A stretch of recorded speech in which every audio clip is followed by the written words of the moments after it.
And the solution is not in running away like the men of Israel did. The solution is not in running away. The solution is in standing and fighting. Responsibility requires that as fathers, we stand and face the difficult situations head on. Now, listen, the society is not sparing anybody. Satan is not sparing anybody. And so we find our children coming under certain attacks, and we cannot run away, we cannot close our eyes to these things, but we need to stand and fight as fathers. I read some statistics some time ago on this same program, and we saw how that runaway fathers or dysfunctional fathers have created a mess in the society. And the statistics I read suggested that about 63% of all youth suicides are caused by absentee fatherhood or fathers or dysfunctional fathers. The same absentee fathers also create a situation where 90% of all homeless and runaway, of all homeless and runaway children. Listen, every child who is out there on the street begging, every child who is out there on the street unable to lay his head somewhere is a child of a man. There is a father who brought that child into the world. The question is, where is that father? He has run away. Either he's run away because he didn't even own up or accept the responsibility of the pregnanthood, or it's running away because he has no money, he thinks he cannot help, and so the easiest thing for him to do is to run away. And most of the time, these mothers are saddled with the responsibility of taking care of these children single-handedly. And when the mothers fail, we find the children out there in the streets.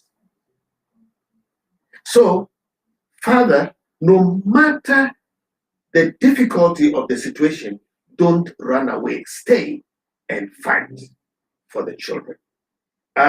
We also realize that apart from seeing the disturbing situation, that they also, apart from seeing the difficult situation, they also saw a disturbing sight. A very disturbing sight. Here was a huge personality.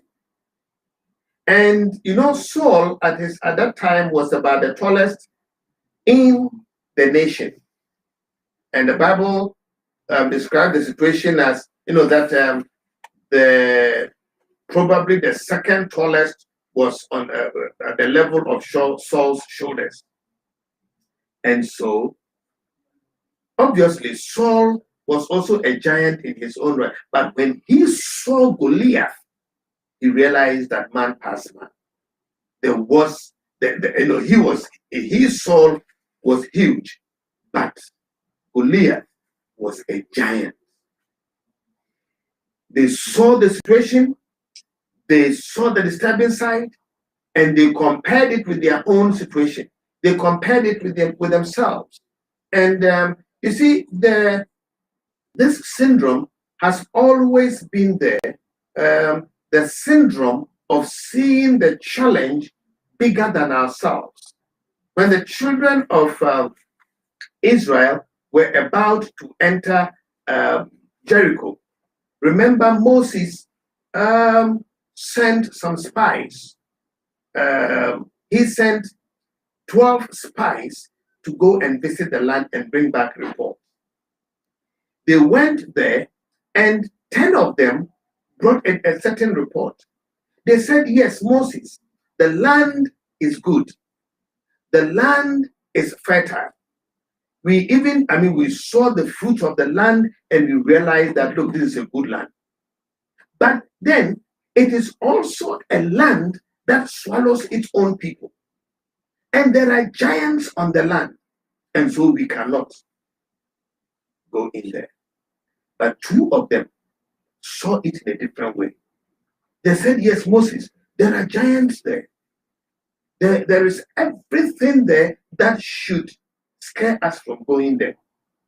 But we are well able to go. So the 10 said, the place is good, but we can't go. The 2 said, the place is dangerous, but we can go. And that 10 spies syndrome seems to be affecting many fathers. We look at the enormity of the situation and the disturbing nature of the situation, and we run away. Remember, no challenge is insurmountable. What we see, what we hear around us can be very disturbing. But let's remember, fathers, there is a God on our side. Others have, of course, succumbed to those pressures and have found themselves wanting. But you and I, as fathers, can look at the situation in the face and say, with God on our side, we will overcome. If fathers give up and run away, what should the children do? No wonder we have situations where 90% of homeless and runaway children come from homes where fathers have run away. 85% of children with behavioral disorders are from fatherless homes. 71% of all high school dropouts are from fatherless homes or dysfunctional homes where fathers are not present, or the fathers are present but are quiet and do not function. Go to the correctional facilities. 70% of the boys there, or the children there, are from fatherless homes. And when you have rapists in society, don't be surprised. 80% of these rapists and people who express misplaced anger are all from fatherless homes. Why? Because the fathers ran away. The fathers ran away because they couldn't stand it, because things were not right, because they didn't have the courage to accept responsibility for the pregnancy. They didn't have the courage to face the society that at that age they were going to be fathers. Or they were not ready for the situation that happened, and so they ran away. Now, I know fathers may have it. Very soon, I'll be starting another series, which I have titled "Fathers Also Cry." Fathers also cry, and I have a book on this that is coming out. Fathers also cry, but of course, that will be, let's say, an apology for fathers, to give an excuse for why fathers fail and so on and so forth. But for now, I am challenging fathers. Let us stand and fight. Real fathers fight. And so the people saw a difficult situation, they saw a disturbing sight, and they saw a dangerous scenario where, no one had ever dared Goliath, because anyone, and survived actually, because anyone who did that became a carcass or a corpse for that matter. Those who dared him were wounded and afflicted in the fight. And so here we are with men who run away from another man. And remember, they had it was a situation, yes, but they only needed to stand and fight, and yet they ran away. The situation may not even be as dreadful as that. Can you imagine that it just took one stone to bring down Goliath? So he just appeared huge. He appeared horrifying. He appeared dangerous. He appeared disturbing. He appeared difficult, but he had no substance. He had no substance. And the same thing, look, no matter how huge the situation is, with God on your side, that situation has no substance. And so stand and fight. Even if you became a father by mistake, take up the responsibility. Go back, look for that child, and fight for that child. That child needs you. Because there are certain situations in the life of a child that can only be addressed by a father. The mothers are doing their part very well, and people are celebrating them very well, but you realize that their best is still not enough to be able to build a child holistically. The input of the father is crucial. So when you run away, you create a dire situation in the life of the child. Beloved, the men fled because they saw an undefeated giant. A giant who had created a difficult situation, a giant who had created a disturbing sight, a giant who had created a dangerous scenario. An undefeated giant. They saw him, measured themselves against him, and they realized, no, there is nothing we can do about this one. And so they fled. Now, can you imagine if David had not come to the scene?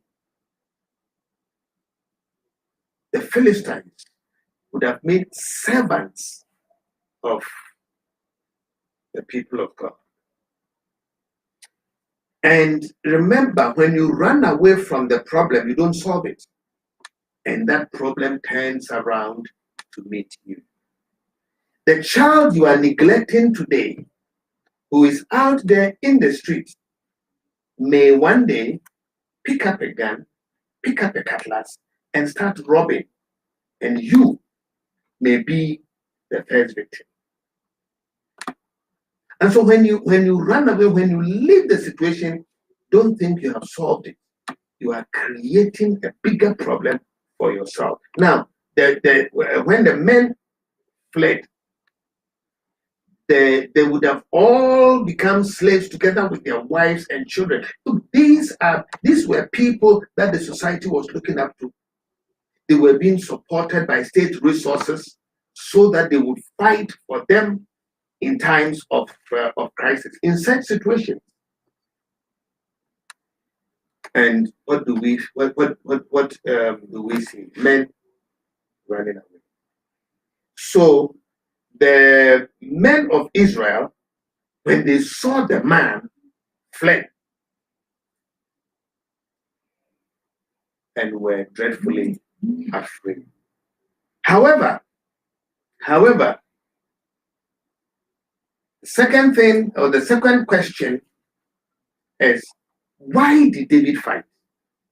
The men fled, and we've asked ourselves, why did they flee? But David fought, so why did he fight? David fought while the men fled. And why did David fight? Because he saw an uncircumcised Goliath. The men saw an undefeated giant, But David saw an uncircumcised Goliath. It's very important. He saw a giant, he saw Goliath. He saw an undefeated person, he saw an uncircumcised person. And that changed the dynamics in the battle. David had the same words. He knew the same track record. He knew what they knew. He heard what they heard. But David knew more. And that was the difference between David and the men. The men saw an undefeated giant and fled. David saw an uncircumcised Goliath and fought. So why did he fight? You see, of course, David had trusted God throughout his life. Probably because he had a difficult childhood. As the last born of many, in the line of many boys, of course, the attention was all on the other boys. And so you can imagine at a very tender age, David had to be in the bush taking care of his father's sheep. Something that was the responsibility of hirelings. People had to be hired and paid to do that job because it was too dangerous. But because Jesse didn't have enough means, his young son had to do that dangerous work. But you see, it turned out to be the secret of David's strength. And so when David started talking to, he said, look, this is an uncircumcised Philistine. In the first place, he remains, the fact that he is uncircumcised suggests that he doesn't have a covering. He is outside the covenant of Jehovah. We have a covenant with Jehovah, and as the physical sign of the covenant, we are circumcised. So it is not the circumcision that mattered, but the circumcision served as a physical sign of a covenant relationship with God. And in this covenant relationship, God promised to be their God. And so he would fight for them at all time. He would be with them at all time. At all time, they were covered. This whole idea of the covenant of God is amazing. Look, if you talk about the grace of God, if you talk about the mercies of God, they are all rooted in covenant. Look at David. What did Saul do wrong? Saul disobeyed God, yes, but then he sacrificed. He sacrificed when he was not supposed to. So he attempted a godly exercise in the wrong way. And God rejected him. But what did David do? David took somebody's wife, made sure the person was dead. So he took somebody's wife and had the person killed. At a point, he became proud. He even had to count his army so that he would know his own strength. And God also punished him. So David did so many things wrong. But the reason God did not reject David was because of covenant. Because of covenant. And God didn't have this covenant with Saul, but he had a covenant with David. Of course, that was in later life. To the extent that even when his son Solomon went wayward and started living with wine, women, and of course, abusing wealth and so on. The mercies of God covered Solomon. Do you know that it was Solomon who facilitated idolatry in Israel? The multiple women that he brought in, he didn't marry them all from Israel. There were women from Moab, there were women from the other nations around. He brought them all into Israel. And because his marriage was strategic, the people had to come to Israel